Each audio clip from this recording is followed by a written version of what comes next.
Hello दोस्तों, आशा करते हैं आप लोग बहुत अच्छे होंगे। द परफेक्ट स्टडी में आप सभी लोगों का स्वागत है। सीडीपी स्पेशल की क्लास चल रही, यानी चाइल्ड डेवलपमेंट एंड पेडागोजी की क्लास चल रही, बाल विकास की सीटेट के लिए बिल्कुल बेसिक से क्लास चल रही है। और आज चैप्टर नंबर 5 है। चैप्टर का नाम क्या है? तो सामाजिकरण यानी सोशलाइजेशन को हम लोग बिल्कुल बेसिक से कवर करेंगे। उसके बाद इसी क्लास के लास्ट में हम लोग कुछ एमसीक्यू क्वेश्चन कर लेंगे सामाजिकरण से रिलेटेड, ताकि आपके कॉन्सेप्ट और डेवलप हो जाए। ठीक है, चलिए बिल्कुल बेसिक से हम लोग क्लास को शुरू करने जा रहे हैं। सामाजिकरण को एक एक पॉइंट को बहुत ध्यान से, बहुत पेशेंस के साथ आप लोग समझिएगा। उसके पहले यदि आप सीटेट का कंप्लीट नोट्स लेना चाहते हैं तो इस नंबर पे कांटेक्ट करके आप सीटेट का बिल्कुल कंप्लीट नोट्स लेके बिल्कुल अच्छे से अपना रिवीजन करिए और क्लास के साथ बिल्कुल बेहतर तैयारी करिए। ठीक है, चलिए आइए क्लास को शुरू करते हैं। सामाजिकरण से एक एक पॉइंट को मैं आपको समझाने का प्रयास करूंगा।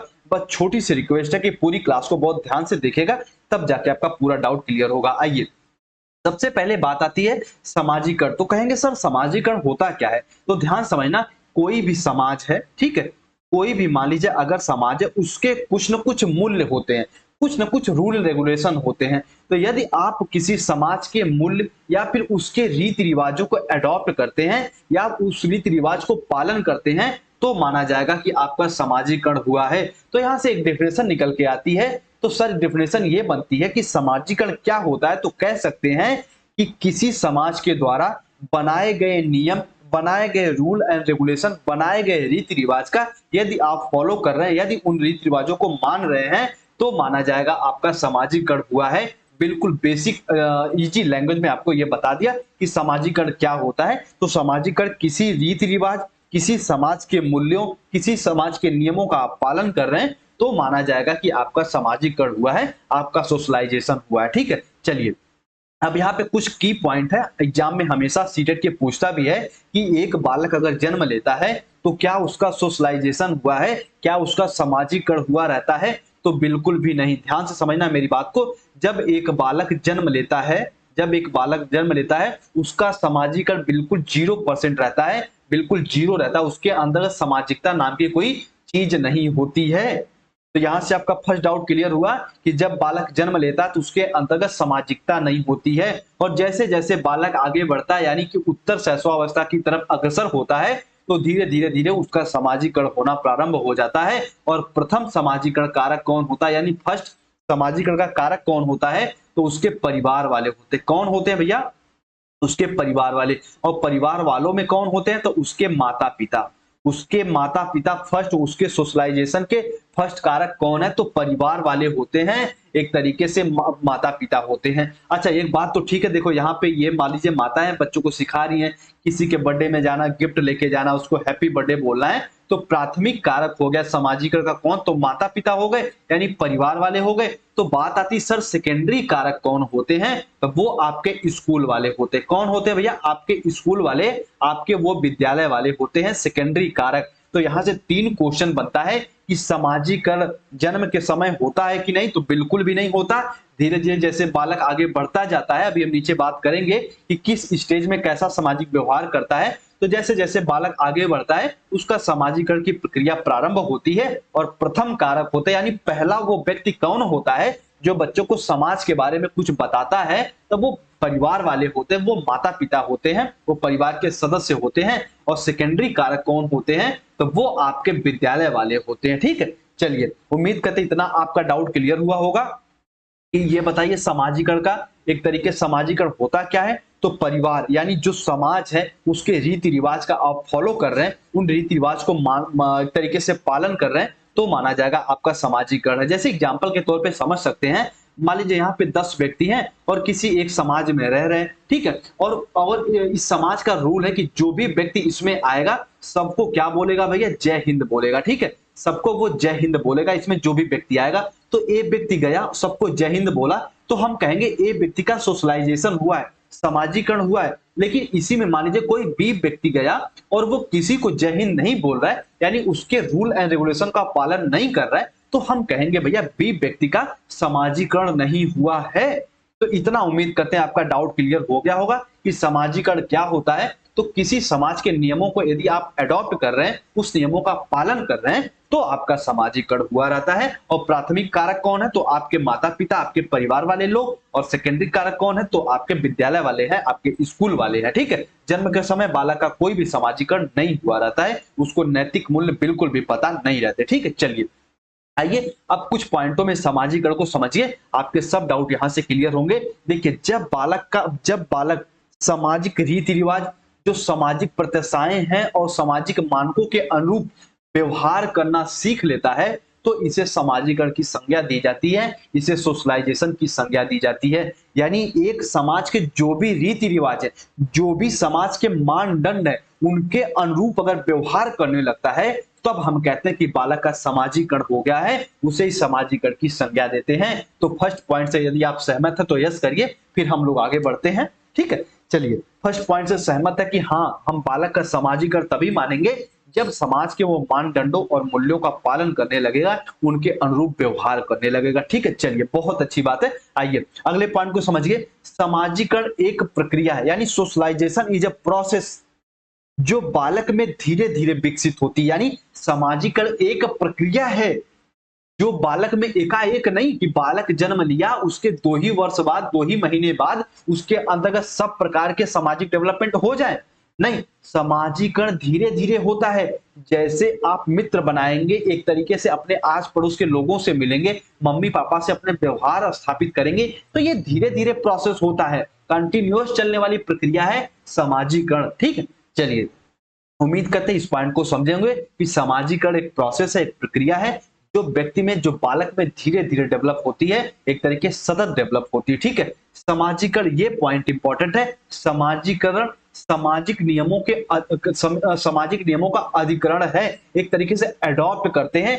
जो भी अभी ऊपर मैं बताया ना कि समाज के जो भी नियम, जो भी रूल एंड रेगुलेशन है, उसको अडॉप्ट करते हैं, वही आपका सोशलाइजेशन होता है, वही आपका सामाजिकरण होता है। सामाजिकरण का मूल उद्देश्य सामाजिक वातावरण में अनुकूलन तथा समायोजन करना, यानी अपने आप को समाज के वातावरण, अब देखो ध्यान से समझना, हमको अच्छे से पता है कि किसी भी शादी विवाह कैसे होता है, तो एक दूसरे के घर वाले एक दूसरे से मिलते हैं, फिर शादी विवाह होता है। तो यानी समाज का एक रूल रेगुलेशन है ना, तो उसके अनुसार अपने आप को यदि आप समाहित कर पा रहे हैं, तब माना जाएगा कि आपका सामाजिकरण हुआ है। और सामाजिकरण का मूल उद्देश्य ही होता है कि एक व्यक्ति का समाज में समायोजन करवाना, उसको समाज के नियमों के प्रति अनुकूलन बनाना, यह सामाजिकरण का मुख्य उद्देश्य भी होता है। ठीक है, और एक बात हमेशा याद करके रखिएगा कि हर समाज का अपना अपना कोई न कोई रूल एंड रेगुलेशन होता है, कोई न कोई उद्देश्य होता है। जैसे अगर आप अभी द परफेक्ट स्टडी को एक समाज मानिए,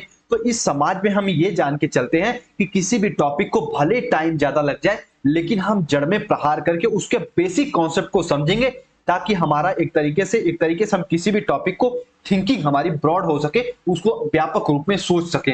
लेकिन कहीं कहीं देखते हैं सामाजिकरण को 5 मिनट में कोई समझा देता है, कोई सामाजिकरण को 10 मिनट में समझा देता है। लेकिन जब तक अब द परफेक्ट स्टडी एक सोसाइटी है, एक समाज है, तो यहां माना जाता है कि आपके जड़ में प्रहार करके समझेंगे। तो यही चीज होती है कि हर समाज का अपना कोई न कोई रूल रेगुलेशन होता ही है।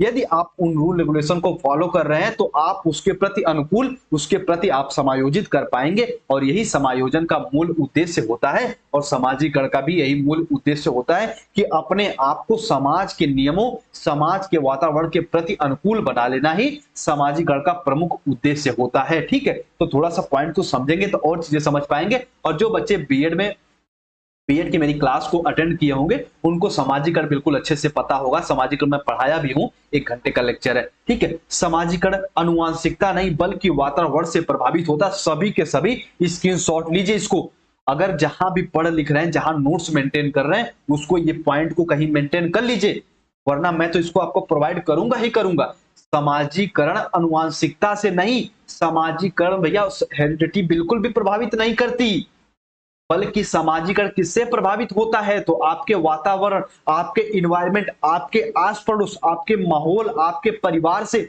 आपके मित्रगण से, आपके विद्यालय से सामाजिकरण प्रभावित होता है, लेकिन अनुवांशिकता से प्रभावित नहीं होता। नहीं तो भैया अगर सामाजिकरण देखते हैं कि कोई एक एक राजनीतिक परिवार में व्यक्ति जन्म लिया लेकिन उनका सामाजिकरण बिल्कुल जीरो होता है। जैसे अमित शाह के बेटे जय शाह, उनका सामाजिकरण क्या है? बिल्कुल भी नहीं। लेकिन अमित शाह देख रहे हैं बिल्कुल देश में छाए हुए हैं। तो इसी प्रकार ये जरूरी नहीं कि जिसका सामाजिकरण हुआ रहे वो आनुवंशिकता के आधार पे हो, बिल्कुल भी नहीं। तो सामाजिकरण को कौन प्रभावित करता है? तो आपका वातावरण प्रभावित करता है, ना कि आनुवंशिकता। तो इस पॉइंट को कहीं स्क्रीनशॉट लेके रख लीजिएगा, ठीक है। चलिए आइए अब थोड़ा सा आगे बढ़ते हैं। सामाजिकरण के कुछ कारक होते हैं, कुछ साधन होते हैं, इनको समझ लीजिए, इसके बाद एमसीक्यू पे चलेंगे। यानी सामाजिकरण के कौन कौन से कारक होते हैं, बालकों के अंतर्गत सामाजिकरण कैसे डेवलप होता, किन किन कारकों से? तो दो कारक होते हैं, एक तो आपका होता है सक्रिय कारक और एक होता है आपका निष्क्रिय कारक। सक्रिय कारक को ये कह सकते हैं जो फिजिकली रूप में एक तरीके से कह सकते हैं जिन्हें हम देखें, जिन्हें हम महसूस करें। आप पुस्तकालय को भी महसूस कर सकते हैं, लेकिन आपके आसपास जो लोग मौजूद हैं उन्हें आप सक्रिय कारक कह के बुला सकते हैं। तो सामाजिकरण के दो प्रमुख कारक हैं, एक तो आपका निष्क्रिय कारक है और एक आपका सक्रिय कारक। निष्क्रिय कारक में कौन कौन आएंगे? जैसे पुस्तकालय हो गए, लाइब्रेरी में आप जाते हैं, अच्छी अच्छी पुस्तकें पढ़ते हैं, तब भी आपका एक तरीके से सोशल डेवलपमेंट होता है। आप अच्छी अच्छी कहानियां पढ़ते हैं, आपकी दादी कहानियां सुनाते हैं, मम्मी कहानियां सुनाती हैं, तब भी सोशल डेवलपमेंट होता है, ऐसी बात नहीं कि नहीं होता है। लेकिन ये सब निष्क्रिय कारक में है। तो सक्रिय कारक में जिससे आप घुल मिल के सामाजिकता सीख रहे हैं वो आपके परिवार वाले हो गए, आपके माता पिता हो गए, आपके पड़ोस वाले हो गए, आपके विद्यालय हो गया, आपका स्कूल हो गया, उसके साथ साथ आपके मित्र, आपके फ्रेंड सर्कल में भी आप जाके सामाजिकता सीखते हैं। तो ये सामाजिकरण के प्रमुख साधन है। निष्क्रिय कारक में कौन आएंगे? तो आपके विद्यालय, आपके स्कूल, सॉरी आपके स्कूल, आपकी आपकी कहानियां जो भी आप पढ़ रहे हैं, जो भी उपन्यास पढ़ रहे हैं, जो भी एक तरीके से आप नई नई किताबें पढ़ रहे हैं। उसके बाद आपका जो सक्रिय कारक में आपके परिवार वाले लोग आएंगे, आपके उसमें परिवार के लोग आएंगे, उसमें आपके पास पड़ोस और स्कूल और आपके मित्रगण आएंगे, ये सक्रिय कारक में आएंगे, ठीक है। ये आपके हो गए सामाजिकरण के साधन। और एक पॉइंट हमेशा याद करके रखिएगा कि सामाजिकरण में आनुवंशिकता नहीं बल्कि वातावरण से प्रभावित होता है।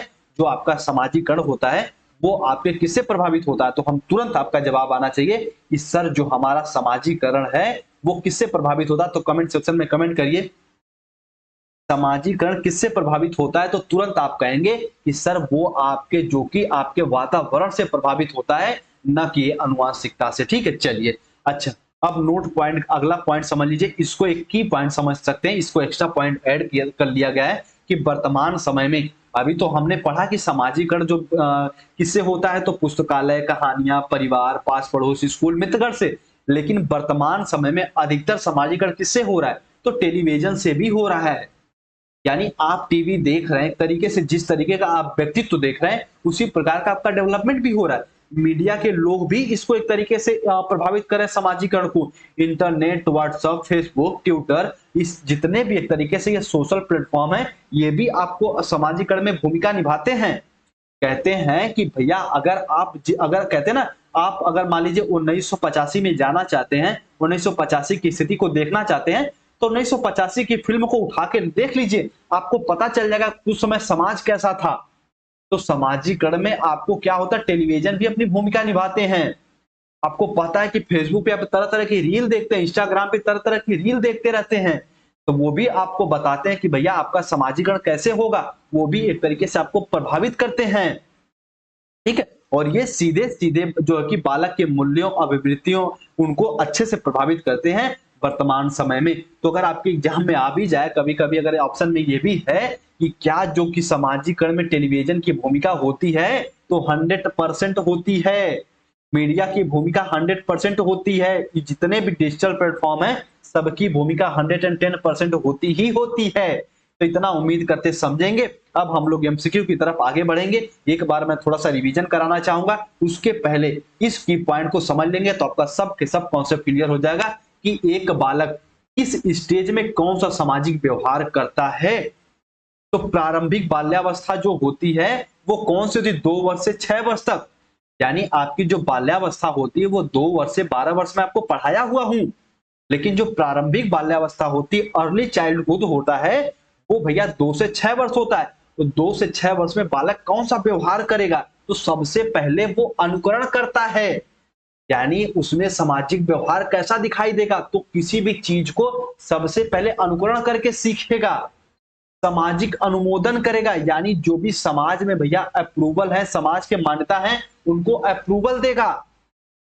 कोई भी क्रियाकलाप करेगा तो जो समाज में अप्रूवल है उनके अकॉर्डिंग करेगा, उसके अंतर्गत सहानुभूति डेवलप होगी, परानुभूति, प्रतिद्वंदता होगी, आसक्ति, मित्रता, आक्रामकता, अहम भाव, ईगो उसके अंदर आ जाएगा, पूर्वाग्रह आएगा। तो ये आपके प्रारंभिक बाल्यावस्था के कुछ लक्षण हैं सामाजिक व्यवहार के। यानी अगर कोई बालक 2 वर्ष से लेकर 6 वर्ष के बीच में है तो इतनी प्रतिक्रियाएं देगा, तो समझिए उसका सामाजिक डेवलपमेंट हो रहा है।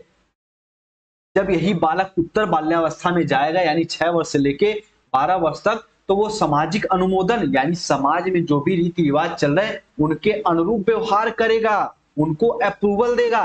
प्रतिस्पर्धा, इसमें भी कंपटीशन स्टार्ट हो जाएगा। उत्तरदायित्व, तो समाज के जो भी नियम है उसके प्रति उसकी रिस्पॉन्सिबिलिटी बन जाएगी। सामाजिक कुशलता, यानी समाज में अपना संबंध स्थापित करने लगेगा। खेल भावना, इसीलिए तो भैया उत्तर बाल्यावस्था को बहिर्मुखी विकास कहते हैं। उसके अंतर्गत खेल भावना का भी डेवलपमेंट होगा, यानी एक तरीके से वो दूसरों के जो भी बच्चे रहते हैं उनके साथ खेलना प्रारंभ कर देगा। और ये सब जो लक्षण होते हैं ये सामाजिक व्यवहार को बताते हैं। इसको स्क्रीनशॉट ले लीजिएगा कि प्राथमिक अवस्था में, प्राथमिक बाल्यावस्था में कौन कौन से लक्षण उसके होते हैं, और सेकेंडरी में सामाजिक अनुमोदन, प्रतिस्पर्धा, उत्तरदायित्व, सामाजिक कुशलता और खेल भावना डेवलप होती है। और जब किशोरावस्था आता है भैया आपके 12 वर्ष से 18 वर्ष या फिर 14 वर्ष से लेके 18 वर्ष, तो दोस्तों का प्रभाव इसमें प्रबल होता है। मैं जब आपको बताया था स्टेज ऑफ डेवलपमेंट, उसमें आपको ये बताया था कि किशोरावस्था में बालक अपने मित्रों को सर्वोपरि मानते हैं।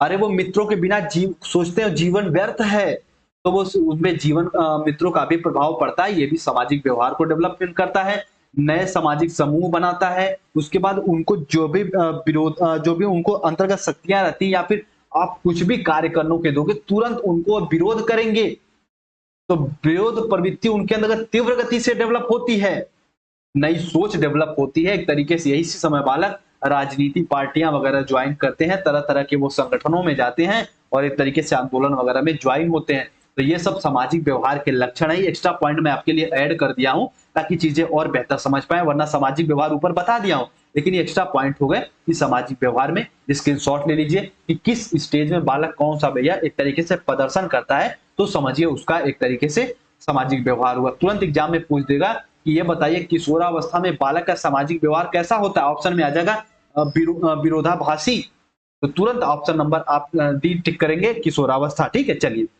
ये इतना हो गया। अब हम लोग एमसीक्यू की तरफ आगे बढ़ते हैं। एक बार मैं थोड़ा सा रिवीजन कराना चाहूंगा इन पॉइंटों को। देखिए ध्यान समझना, समाजीकरण में आनुवंशिकता की कोई भूमिका नहीं होती, वातावरण से ये प्रभावित होता है। और समाजीकरण का मूल उद्देश्य क्या होता है, तो समाज के नियमों के प्रति अनुकूल करना, उनके नियमों को माना। सामाजिकरण सोशलाइजेशन क्या होता है, तो सामाजिक नियमों को एडॉप्ट करना, अधिकरण करना। समाजीकरण एक प्रक्रिया है, एक प्रोसेस है जो बालक में धीरे धीरे डेवलप होती है। और भैया समाजीकरण होता क्या है, तो समाज के मानदंडों, रीति रिवाज के अनुरूप आप व्यवहार करते हैं तो माना जाता है कि आपका समाजीकरण हुआ है। ठीक है, चलिए। और समाजीकरण का प्राथमिक कारक कौन है, तो परिवार वाले, माता पिता। सेकेंडरी कारक कौन है, तो तुरंत आपका जवाब आना चाहिए आपके विद्यालय वाले। आइए अब एमसीक्यू पे हम लोग आगे बढ़ते हैं, एमसीक्यू को समझते हैं और ये चैप्टर आपका एंड हो जाएगा। बिल्कुल अच्छे समझते हैं सोशलाइजेशन। देखिए बीएड की क्लास में और सीटेट की क्लास में अंतर होता है। बीएड की क्लास आप कॉम्प्रिहेंसिव टाइप पढ़ते हैं, उसमें आपको लिखना रहता है, और इस एग्जाम में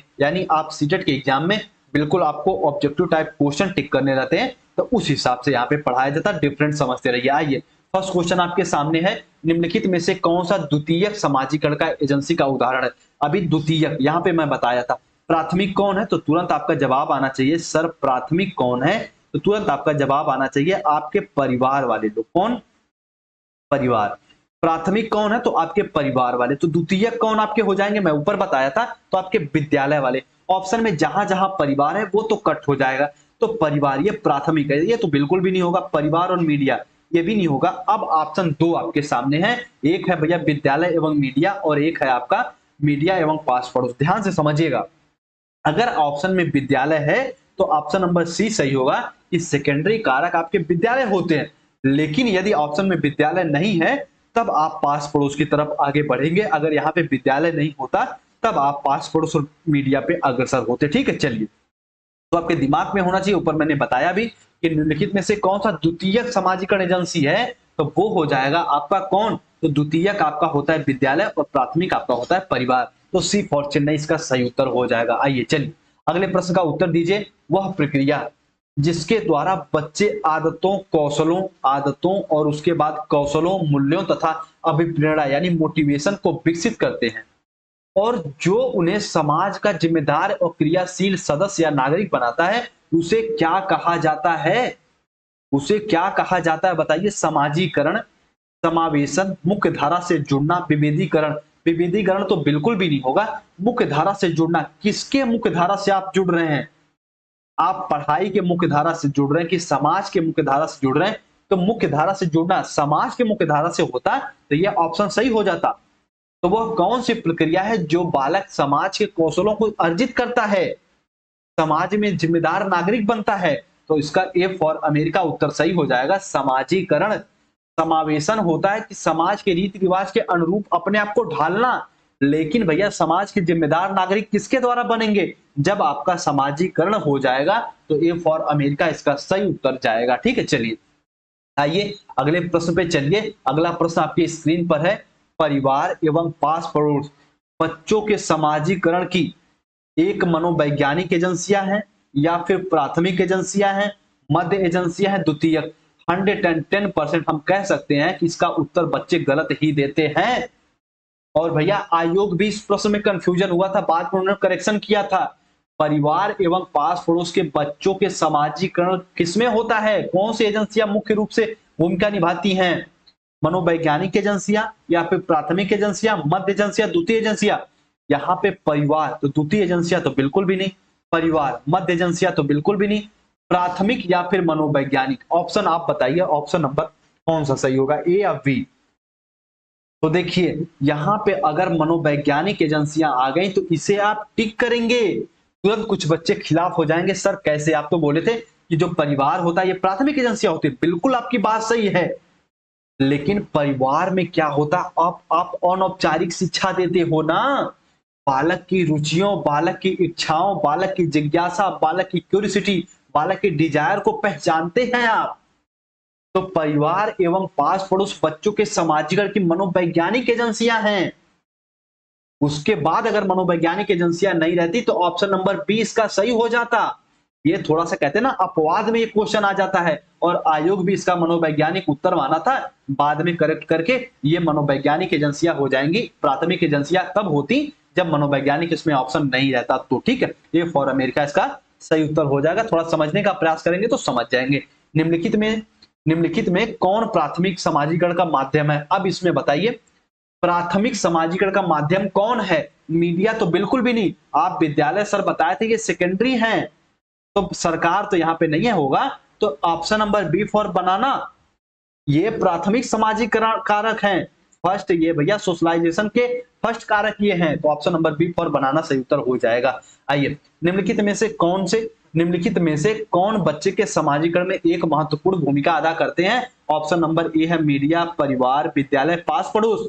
इसका देखिए जब आपको आपके एग्जाम में ऑप्शन दिखेगा तो ऐसे दिखेगा, ऐसे आपको 4 ऑप्शन दे देगा, फिर आपके ए वाला ऑप्शन नीचे करके देगा कि केवल आपके होगा केवल 1, या फिर बी ऑप्शन होगा कि सेकेंड और थर्ड, और सी ऑप्शन आपका मान लीजिए हो जाएगा कि सभी, आप कह सकते हैं सभी, और डी ऑप्शन होगा नॉन ऑफ दिस। ठीक है, इनमें से कोई नहीं। ठीक है, तो आप तुरंत इस पे क्लिक करेंगे तो परिवार का एक महत्वपूर्ण भूमिका अदा करते हैं, तो सभी के सभी इसमें भैया एक महत्वपूर्ण भूमिका अपना अदा करते हैं। मीडिया के लोग भी, परिवार के लोग भी, विद्यालय के लोग भी, और पास पड़ोस। अगर इसमें पूछता कि समाजीकरण में प्राथमिक कारक कौन है, तब आप परिवार को लगाते, द्वितीय कारक कौन है, विद्यालय को लगाते। ठीक है, लेकिन पूछ रहा सभी एक महत्वपूर्ण कारक, तो सभी के सभी। अच्छा, सीटेट के एग्जाम में कुछ की पॉइंट बता दूं, अगर किसी क्वेश्चन में आपको दिख गया भैया ऑप्शन केवल, या फिर दिख गया मात्र, या दिख गया आपको सिर्फ, तो ये ऑप्शन संभावना बनती 9.99% संभावना होती है कि ये ऑप्शन गलत ही हो जाएं। तो सीटेट के अगर किसी ऑप्शन में आपको केवल दिख जाए, केवल मीडिया, केवल परिवार, केवल विद्यालय या फिर मात्र सिर्फ या फिर अकेला वन डायमेंशनल अगर कोई भी ऑप्शन दिखता है तो वो हमेशा ऑप्शन गलत ही होता है। ये मैं 99% ये बता रहा हूँ, 100% नहीं। ठीक है, चलिए आइए अगले ऑप्शन पे चलते हैं। निम्नलिखित में से कौन सा सामाजिकरण का एक प्रमुख कारक है? ऑप्शन नंबर भैया इसका कौन सा सही होगा? कमेंट सेक्शन में कमेंट करिए।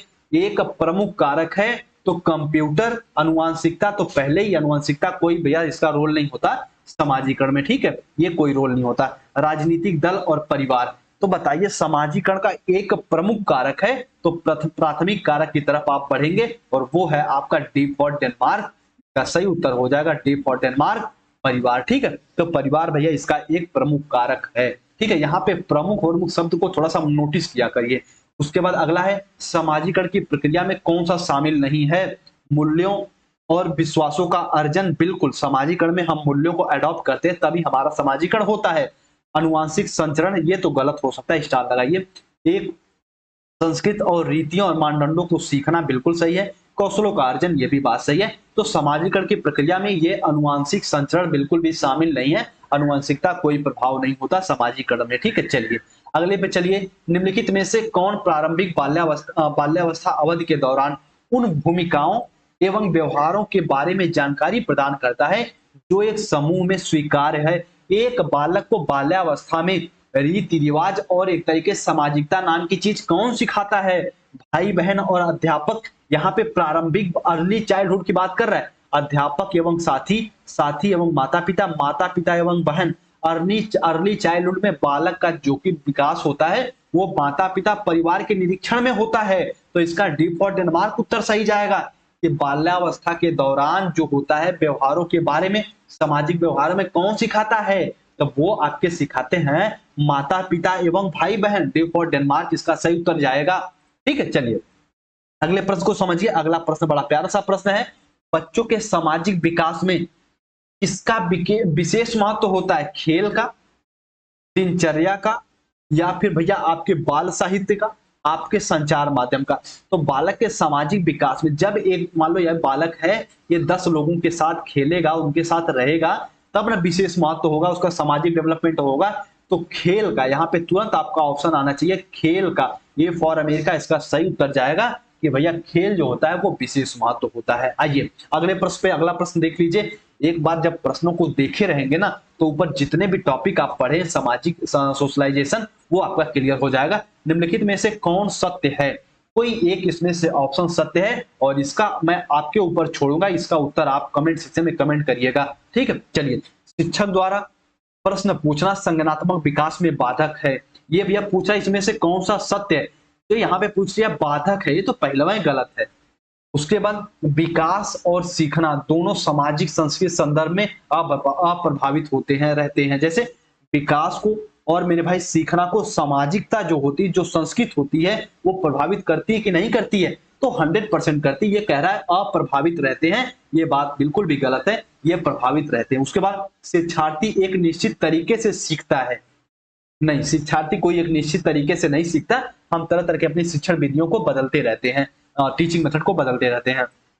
खेलना और संज्ञान सामाजिक दक्षता के लिए सार्थक है। बिल्कुल बात सही है। यदि आप मेरे भाई आपके अंतर्गत सामाजिक डेवलपमेंट पूर्ण रूप से होना चाह रहे हो, किसी बालक में सामाजिक डेवलपमेंट पूर्ण रूप से कराना चाहते हैं, उसे खेलना भी कराइए और एक तरीके से उसे क्विज भी सॉल्व करने के लिए संज्ञानात्मक बुद्धि का भी डेवलप कराइए। तो भैया ये इसका ऑप्शन नंबर सत्य है कि खेलना और संज्ञान सामाजिक दक्षता के लिए सार्थक होते हैं, उसको ज्यादा डेवलपमेंट कराते हैं।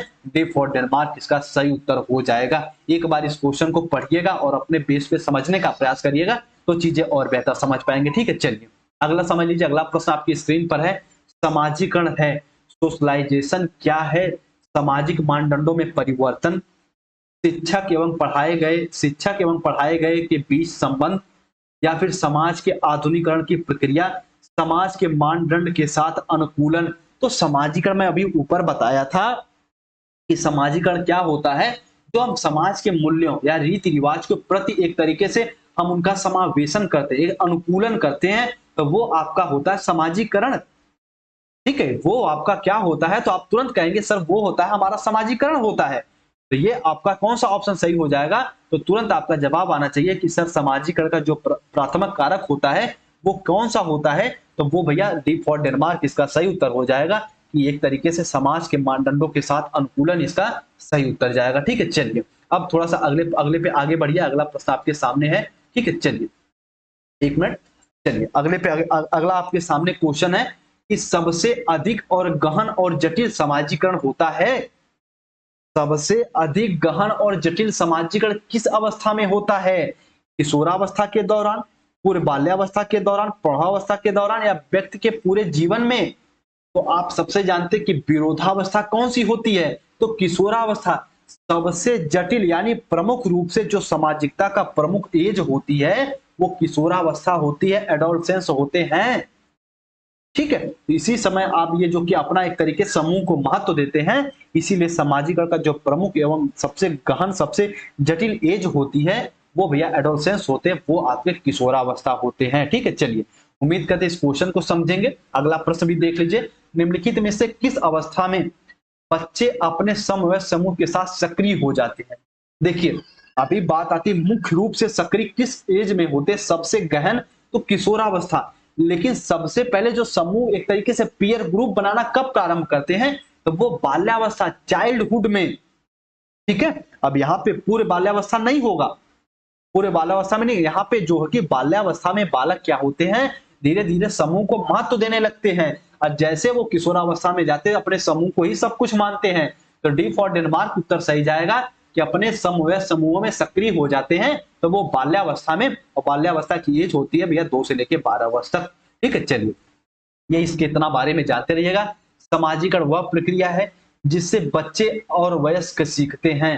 यानी सामाजिकरण वह प्रक्रिया है जिससे बच्चे व वयस्क कैसे सीखते हैं? परिवार से, विद्यालय से, साथियों से, इनमें से सभी। और एक की पॉइंट और समझ लीजिए, सीटेट में अगर आपको ऑप्शन दिखे इनमें से सही तो 110% संभावना बनती है इनमें से सही वाला ही सही होगा। ठीक है, चलिए तो सामाजिकरण में बच्चे कैसे सीखते हैं? परिवार से भी, विद्यालय से भी, साथी से भी। तो option number D for Denmark इसका सही उत्तर हो जाएगा। बताइए जितने भी क्वेश्चन मैं आपको बता रहा हूं ये क्वेश्चन समझ में आ रहे कि नहीं? एक बार यस करिए। ठीक है, चलिए बच्चों को सीखने की प्रक्रिया में माता पिता की भूमिका क्या होती है? नकारात्मक नहीं भैया, सकारात्मक होती है। अग्रोन्मुखी होती है, सहानुभूतिपूर्ण होती है या फिर तटस्थ होती है?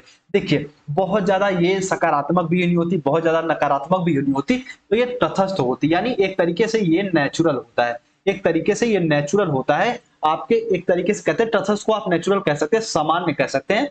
तो बच्चों के सीखने की प्रक्रिया में माता पिता की सामान्य भूमिका होती है, नकारात्मक भी नहीं, अग्रमुखी भी नहीं और सहानुभूतिपूर्ण भी नहीं होती, सिंपैथीपूर्ण भी नहीं होती। तो ये तटस्थ होती है, बिल्कुल नेचुरल होती है। इतना इसके बारे में जानते रहिएगा। ठीक है, चलिए इस प्रश्न को देख लीजिए। अगला प्रश्न है, जिस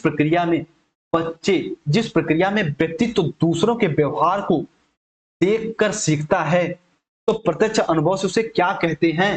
ध्यान से मेरी बात को समझना। अगर कोई व्यक्तित्व है, कोई व्यक्ति है, दूसरों के व्यवहार को देखकर सीखता है, प्रत्यक्ष अनुभव से नहीं सीखता, तो उसे क्या कहते हैं? सामाजिक अधिगम, अनुबंधन, उसके बाद प्रायोगिक के अधिगम या फिर आकस्मिक अधिगम। देखिए सामाजिकता आकस्मिक अधिगम तो होता ही नहीं है, ये सतत चलती है और ये कोई हम प्रयोग करके सामाजिक डेवलपमेंट नहीं होता, ये धीरे धीरे चीजें होती रहती हैं। अनुबंधन होगा नहीं, ये होगा भैया सामाजिक अधिगम। तो दूसरों को हम प्रत्यक्ष से न सीखकर उनको व्यवहार को देखकर सीखते हैं, तो ये सामाजिक अधिगम होता है, एक तरीके से सोशल लर्निंग होता है। किसी के व्यवहार को हम देखकर सीख ले रहे हैं तो यही देखकर होता है सामाजिक अधिगम। ठीक है, चलिए उम्मीद करते हैं इस प्रश्न को समझेंगे। परिवार एक साधन है। इस प्रश्न को जब मैं कंटेम्प्रेरी इंडिया एजुकेशन पढ़ाया तो बताया था, जो भैया आपका अनौपचारिक शिक्षा इसे कौन देता है? तो आपके समाज के लोग, आपके परिवार के लोग। तो अनौपचारिक शिक्षा कौन देता है? तो आपके परिवार के लोग। औपचारिक तो आपके विद्यालय के लोग, आपके विद्यालय के लोग, आपके स्कूल के लोग। ठीक है, तो इसमें एक समय की पाबंदी होती है। तो दूरस्थ शिक्षा या फिर गैर औपचारिक शिक्षा, तो परिवार एक साधन है अनौपचारिक शिक्षा का, इसमें कोई समय कोई लिमिटेशन नहीं होता, तो ये अनौपचारिक शिक्षा होती है। अगर यही पूछता भैया स्कूल, यही पूछता स्कूल एक साधन है, यहीं पर अगर क्वेश्चन बदल देता स्कूल एक साधन है, तो तुरंत आपका जाना चाहिए कि औपचारिक शिक्षा का। ठीक है, चलिए उम्मीद करते इतने प्रश्न को समझे होंगे और आज सोशलाइजेशन को बिल्कुल अच्छे समझ लिए। एक बार क्लास को और देखिएगा, आपके जो भी डाउट्स वगैरह रहेंगे सब क्लियर हो जाएंगे। ठीक है, चलिए क्लास अच्छी लगी तो एक बार लाइक शेयर जरूर कर दीजिए अपने दोस्तों के साथ। चैनल पे नए हैं तो जुड़ जाइए सब्सक्राइब करके, द परफेक्ट टीचर के टेलीग्राम चैनल से जुड़ जाइए। हमसे पर्सनली भी जुड़ना चाहते हैं तो आप इंस्टाग्राम आईडी से जुड़ सकते हैं, हिमांशु यादव ऑफिशियल से। ठीक है, चलिए एक बार सोशलाइजेशन को थोड़ा सा हम एक बार रिवीजन कराना चाहेंगे, ताकि आपके जितने भी डाउट है वो सब क्लियर हो जाए, आपके जितने भी डाउट है वो क्लियर हो जाए। आइए देखिए, ध्यान से मेरी बात को समझिएगा। सोशलाइजेशन को आज हम लोग समझे हैं, यानी कि सामाजिकरण को। तो आपके एग्जाम में अगर पूछता है सामाजिकरण का प्राथमिक कारक कौन है, तो आपके परिवार, द्वितीय कारक कौन है, विद्यालय, और सामाजिकरण सोशलाइजेशन होता क्या है। तो भैया हम किसी भी रीति रिवाज, किसी भी समाज के रीति रिवाज मूल्यों के प्रति यदि अपनी संवेदना, यदि अपनी मान्यता व्यक्त करते हैं तो माना जाता है कि हमारा समाजीकरण हुआ है। यानी समाज के मूल्यों का यदि हम अधिकरण कर रहे हैं, यदि उस मूल्यों को पालन कर रहे हैं तो माना जाएगा हमारा सोशलाइजेशन हुआ है, हमारा समाजीकरण हुआ। ठीक है, चलिए उम्मीद करते हैं सोशलाइजेशन को बिल्कुल बेसिक से समझे होंगे। मिलते हैं अपनी अगली क्लास में सीटेट सीडीपी के, तब तक अपना ख्याल रखिए, खूब अच्छे से पढ़ाई करते रहिए, जहां भी रहिए सेफ और सुरक्षित रहिए। और हाँ, सीटेट के कंप्लीट नोट्स लेने के लिए आप लोग इस नंबर पे संपर्क कर लीजिए, और इसकी नॉर्मल सी फीस है 199 में, आपको कंप्लीट सीटेट का नोट्स दिया जाएगा। ठीक है, चलिए आप अपना ख्याल रखिए। और हाँ, एक तरीके से प्राइवेट टेलीग्राम ग्रुप में भी ऐड कर लिया जाएगा और आपको बेहतर तैयारी के लिए। ठीक है, चलिए अपना ख्याल रखिए, खूब अच्छे से पढ़ाई करते रहिए। सीटेट की जितने भी क्लासेस हैं यूट्यूब पे मैं करा रहा हूँ, तो उनको खूब अच्छे से करिए। प्लेलिस्ट बना दिया हूँ तो डिस्क्रिप्शन में प्लेलिस्ट मिल जाएगी, उन प्लेलिस्टों से कवर कर लीजिए। ठीक है, चलिए सभी अपना ख्याल रखिए, जो भी क्लास में जुड़े हैं सभी का बहुत बहुत धन्यवाद। खूब मन से पढ़ाई करते रहिए और अपना नाम माता पिता के साथ साथ द परफेक्ट टीचर का नाम भी रोशन करते रहिए। ठीक है, चलिए अपना ख्याल रखिए। सभी को जय हिंद, जय भारत।